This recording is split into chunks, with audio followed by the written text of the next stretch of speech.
চলে এসছি আরেকটা নতুন ব্লগ নিয়ে। আজকে রবিবারের আমাদের সকালের নাস্তায় ছিল হচ্ছে লুচি, ঘুগনি আর ডিম সেদ্ধ।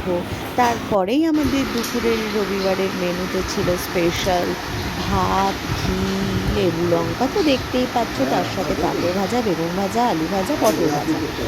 শুক্তো ছিল, বাঙালিদের প্রিয় হচ্ছে শুক্তো। তারপরে মুসুর ডাল, তারপরেই ছিল ইলিশ মাছ ভাজা, পাবদা মাছের কালিয়া, পমফ্রেট মাছের কালিয়া, তারপরেই ছিল হচ্ছে বোয়াল মাছ। আহা হা হা। তারপর ছিল শঙ্খ মিষ্টি আর মিষ্টি দই আর 5 রকম ফল। তারপরে চাটনি, শেষে ছিল চিকেন কষা, এক কড়াই চিকেন কষা। দেখে নিলে তাহলে তোমরা আজকে আমাদের দুপুরের মেনুতে কী কী ছিল। কেমন লাগলো আমাদের আজকে দুপুরের মেনু সেটা কমেন্ট করে জানিও। আর অবশ্যই ভালো লাগলে সাবস্ক্রাইব করো চ্যানেলটিকে, আর শেয়ার করো। একটা লাইক করতে ভুলবে না যেন, ঠিক আছে? টাটা।